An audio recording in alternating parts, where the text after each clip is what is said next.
Hello and welcome to the Trews. In the week that I am 14 years clean from drugs and alcohol, one day at a time with the help of other alcoholics and addicts, we thought we would dedicate an episode of the Trews to addiction. How it affects me, how it affects you, how it affects society as a whole. Let's have a look at some true news on addiction. Impact segment tonight, according to the federal government, drug overdose deaths surging, especially among those using opioids like heroin and pharmaceuticals. Last year, more than 33,000 people died from using opioids, including nearly 13,000 who OD'd on heroin.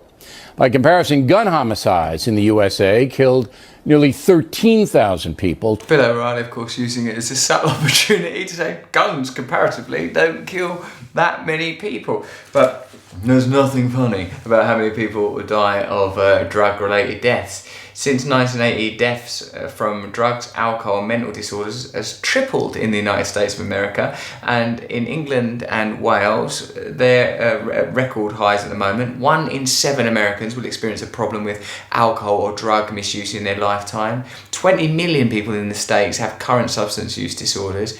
And 78 people die from an overdose every day, but only 10% of people with addictions ever receive any sort of help towards recovery.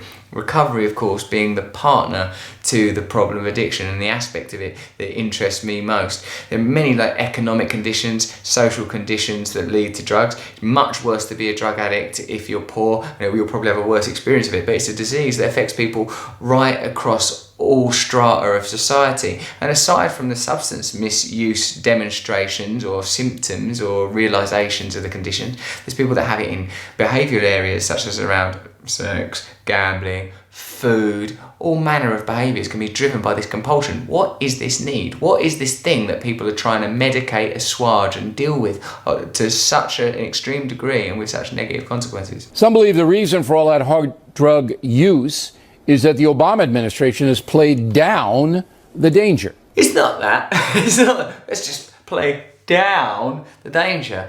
I think there are many economic factors, and as I've mentioned to you before, in Marxism it says, because I've done 10 minutes of a course now, that as well as the sort of economic inequality that capitalism induces, there's also the sense of alienation and despair. And with our statistics of in the last 40 years, deaths from mental illness, drugs and alcohol tripling, that's an indication that people are feeling a deep well of despair and pain. And of course, like a show like Fox News is going to editorialise towards making it sort of a bipartisan political issue where the Obama administration has played it down. But we know it's a much broader social problem.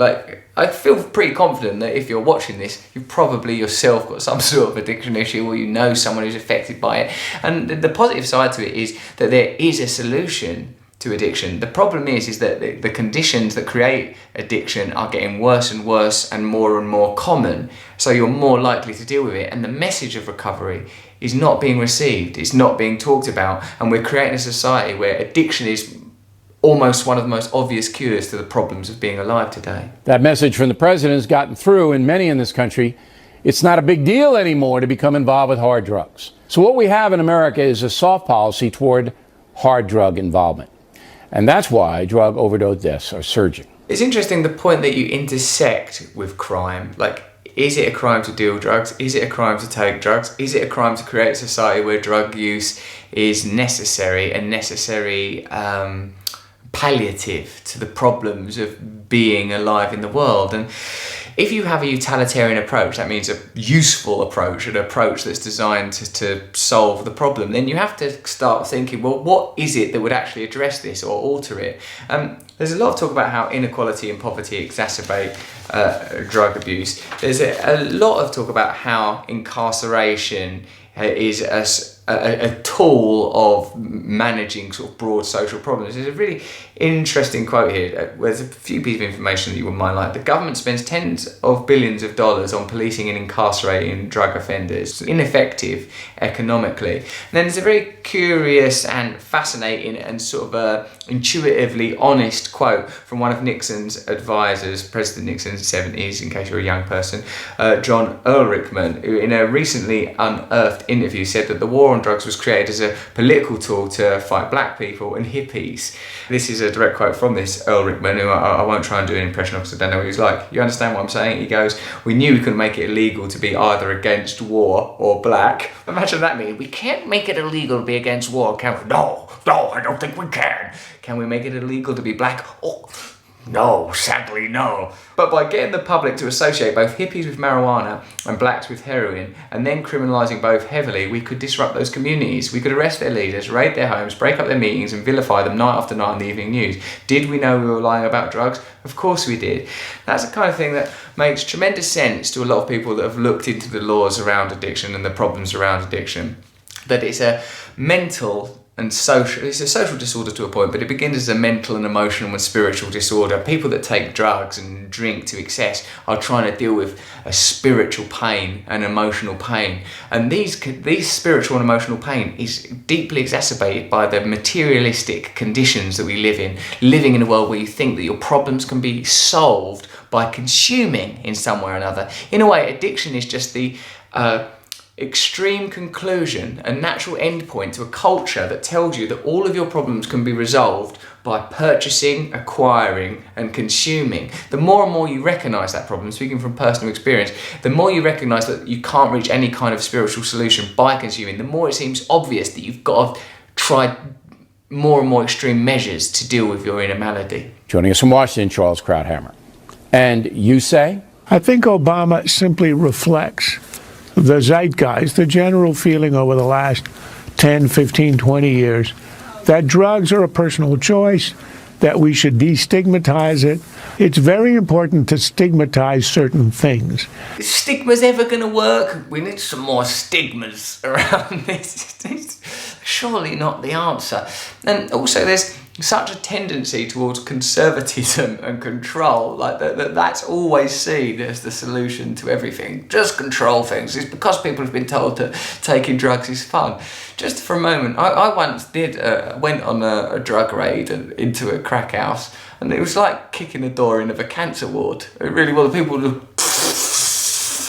right, you criminals, come this one. The illest, most messed up people. And I was talking to the police that I was doing it with and saying, does this feel right to you? And they go, not really, but it is the law, and our job is to enforce the law. You know, so I'm stigmatising it and ignoring the fact that I don't think this bloke could have walked into that place. That's why education and compassion are so important, because when you spend time looking at people at the arse end of addiction, it's pitiful. And when you destigmatize certain things, you get more of it. For example, when we were growing up in the 50s and 60s, single parenthood, illegitimacy was considered something that stigmatized you. That weren't helping anybody, because I was like, do you know what I think I'd like to do? Yes.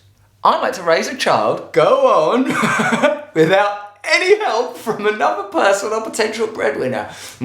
We better stigmatise that, because that brilliant idea of yours may just take on. And there was a social norm against it.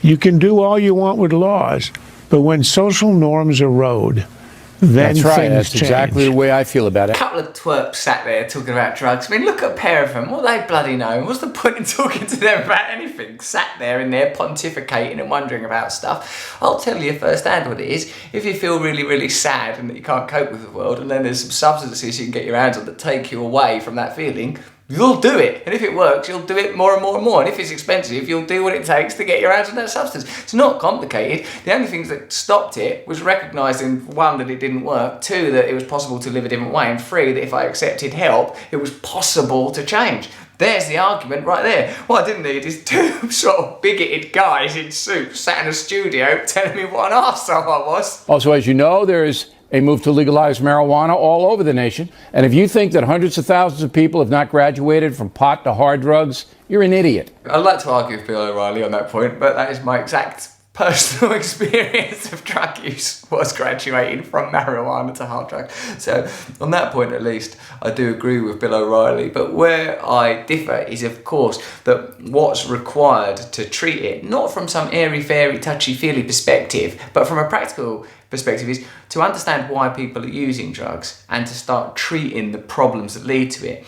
There's lots of information about how poverty and social conditions exacerbate drug use, but regardless of where you're from, if you are a drug addict or an alcoholic, it doesn't matter where you're from. It doesn't matter. What you need to find is a personal solution. And my experience of it is that I need the company of other people in addiction. I need to recognise that I have a kind of a self-obsessive nature that can't be dealt with unless I embark on some kind of spiritual program one day at a time, and that I need to treat myself and other people with compassion. So all of this sort of focus and obsession on the substance is almost irrelevant. When I think back to how I was when I was sort of like, in my 20s and late teens, was a drug addict, I was still basically quite sweet, quite funny, definitely a bit weird and peculiar. The problem is there was no information or education available and no system that I was being taught for not taking drugs. I didn't know an alternative way to deal with addiction. So it just got worse and worse. I did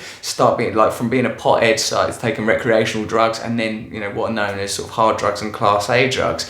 But I was still trying to deal with the same problems. And I deal with those problems today. And the way I deal with those problems today is by belonging to a community, by following a spiritual program. But it works if you're atheist as well. Spiritual just means sort of kindness and tolerance and a willingness to change yourself, and the acceptance that nothing from outside of you can ever make you feel better. And that goes way beyond drugs and alcohol and right out into relationships and work and money and fame and sex and everything. Total acceptance that none of those things will ever work for you.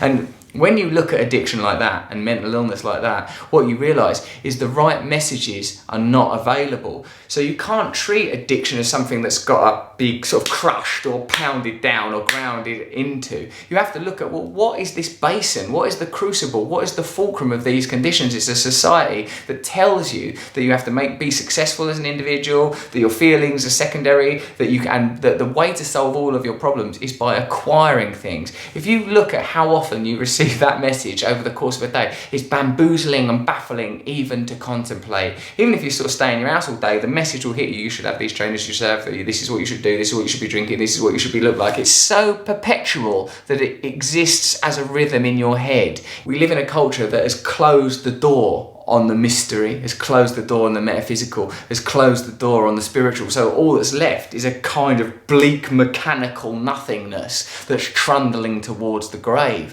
And if that's reality, then I will bloody take drugs. If that's all that there is, if things like love and connection aren't real, things that are very difficult to quantify. So it's a bigger problem than that. It's even a bigger problem than the criminalisation of drugs, which I think should end because it makes the condition much, much worse. It's a problem that's deep, deep, deep in the bones of the way we look at reality, deep in the way that we see what being human is. And the end to addiction is connection and love and togetherness. Now that is a hippie message, so I wouldn't have done very well at all under John Earl Rickman and Richard Nixon's regime. They'd have victimised and vilified me in no time at all. That's some true news. Subscribe here.